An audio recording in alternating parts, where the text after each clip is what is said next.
adalah satu ketetapan pilihan daripada Allah Ta'ala. Ya, yang Tuhan tak tentukan syarat mesti dia alim 4 mazhab ke, mesti jadi ulama besar ke dan sebagainya, itu tak syarat. Ya, bahkan ada dalam kitab disebut setengah daripada wali ummi pun ada. Ummi, tidak membaca dan tidak menulis. Ya, wali besar tapi tak membaca dan tidak menulis pun ada dalam kitab Arab, banyak dibahas panjang itu. Jadi kalau kita tengok dari sudut ini, benda ni kita kebanyakannya berlaku ialah penyucian dalaman. Bila hati batin dia suci, bersih, maka Tuhan akan pancarkan nur makrifat daripada hati. Farriq qalbak minal aghyar yamlahu bil ma'arif wal asrar. Farriq qalbak, kosongkan batin hati kamu selain daripada Ta'ala. Ya, yamlahu bil ma'arif wal asrar, Tuhan akan penuhkan dengan ma'rifat wal asrar dan sir. Itu di antara dia. Satu. Tanda pula, macam mana kita boleh kenal wali? Kita kenal wali sama ada dengan ilham yang Tuhan beri, atau dengan warid yang Allah hantarkan, ataupun dengan perkhabaran daripada wali, atau dia sendiri adalah wali. Wali saja yang kenal wali.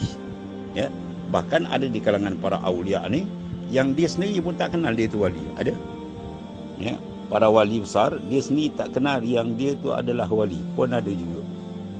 Dan ada setengah para awliya yang terkenal, suatu dunia kenal. Ada setengah para wali yang sama-sama dia saja dia kenal, orang lain tak kenal. Ya. Dan ada para awliya yang seorang pun tak kenal, dia dengan Ta'ala saja. Contoh berlaku pada zaman seorang ulama besar di Baghdad, Syekh Abdul Aziz. Dia memang wali besar dan dia ulama besar, kuliah dia beribuan orang.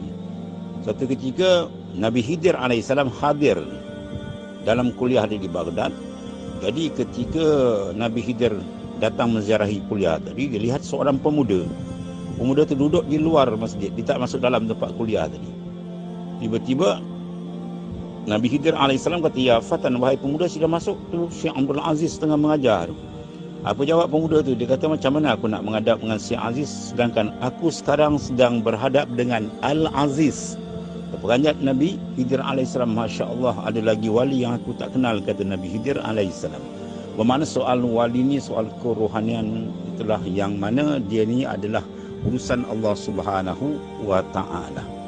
Satu. Yang keduanya, ulama besar yang saya sebutkan, iaitulah Syekhul Islam. Pangkat Syekhul Islam ni 7-8 mufti ni bawa ketiak dia je, punya keilmuan dia.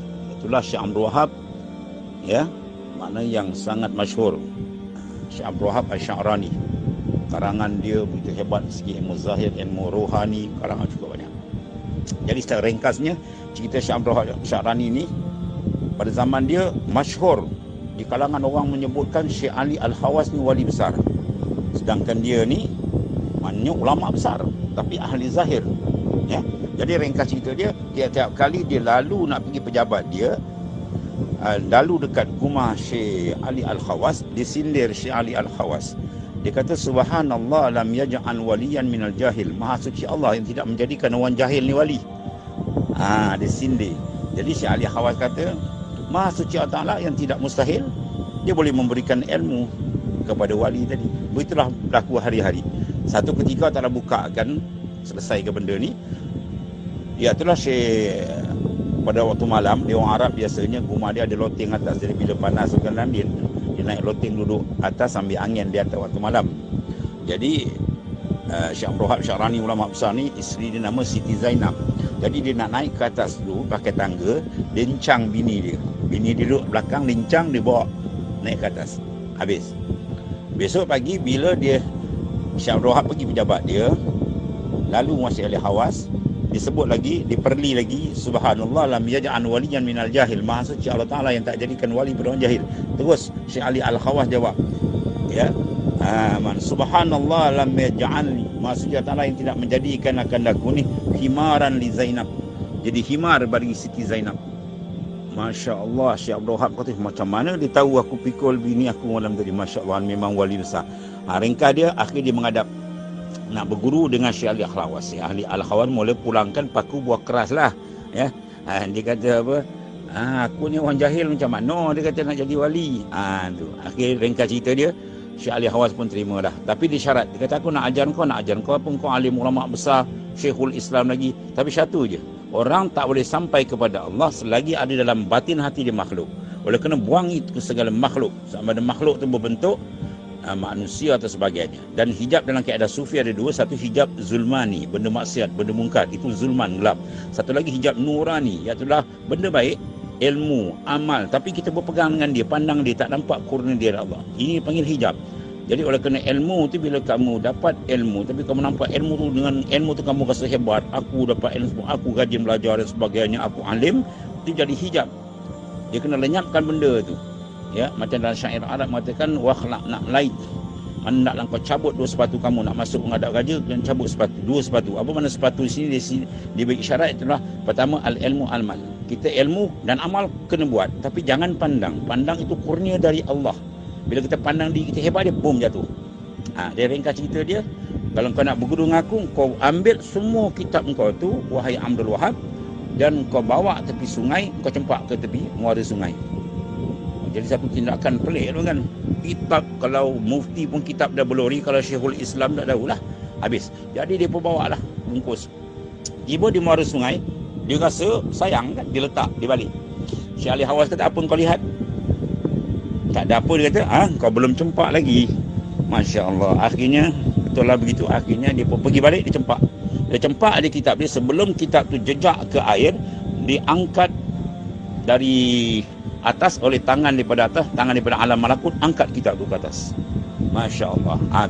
Jadi bila ditanya oleh Syekh Ali Al-Khawas, dia kata, ya, kitab aku telah diangkat ke atas sebelum dia jejak ke air. Baik, kau tahu apa tujuan aku buat? Aku tak nak kau berpegang dengan kitab engkau, kau berpegang dengan Allah saja. Baik. Lepas tu, yang kedua dia kata, kau kena buat lagi riadah yang kedua. Kau bawa duit pergi tengah bandar, depan orang ramai. Maka kau bagi satu orang budak duit RM1 kalau kita lah misalnya dia, dan ketuk kepala kau. Sekali ketuk kau RM4 sampai habis duit tu. Malu besar lah. Jadi kena buang pandangan makhluk. Malu pada makhluk kena buang. Takut makhluk, malu makhluk semua kena buang. Bila buang makhluk, baru kamu boleh jalan kepada Allah Ta'ala. Ya, jadi habis cerita semua dah buat benda tu, dia balik. Barulah dibai'ahkan, dan lepas dah bai'ah, dia pun speed, loncat jadi wali besar. Itu cerita dia mana ulama besar, alim besar berguru dengan orang awam sahaja dalam kerohanian. Imam Ghazali begitu juga kan, cerita yang masyhur dalam masalah darah istihadah.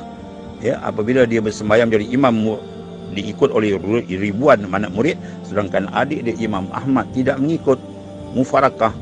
Jadi bila ditanya kenapa, Imam Ahmad menceritakan bahawasanya masa abang sembahyang, belakang abang penuh dengan darah. Dia kata, mana guru kamu itu? Guru. Jadi dia kata, guru aku kau tak mampu. Akhir dia kecek-kecek, Imam Ahmad pun jawab, guru aku tu tepi jalan tu yang jahit kasut. Akhirnya bila Imam Ghazali jumpa guru dia kata, apa nak ajar kamu? Sama cerita macam tadi jugalah. Kau ulama besar, tapi satu yang kau nak sampai ke Allah Ta'ala, satu syarat dia, iaitulah kau kena buang makhluk daripada hati kamu. Besok pagi-pagi depan orang ramai di pasar ni, kau ambil air, kau simbah depan kedai aku, depan halayak ramai. Malu salah kan. Jadi Imam Ghazali buat sampai tak nampak dah makhluk. Ya, habis tak nampak makhluk, barulah dibai'ahkan, dan akhir pun meletup jadi wali besar. Sebab tu kaedah tu disebut dalam kitab Hidayatul Asqiya, imanu mar la yakunu mutakammila hatta yarana nas kal ibil musila. Iman seorang takkan sempurna, makrifat takkan sempurna, sehingga dia tengok manusia macam dia tengok unta saja di perjalanan. Kita tengok unta, tengok lembu dia rasa apa? Tak pakai sipal, tak pakai sipal, pakai baju, tak pakai baju, serupa je. Sebab apa? Dalam hati kita tak ada makhluk, yang ada dia saja, huwallahu ta'ala. Itu pakaian para awliya illahi ta'ala. Riadah ke arah itu, insya-Allah Allah Ta'ala angkat seseorang dengan kehendak dia apabila dia membersihkan hati dia daripada makhluk. Yang dimalu, yang ditakut, yang dicinta ialah Allah, tidak yang lain. Wallahu a'lam.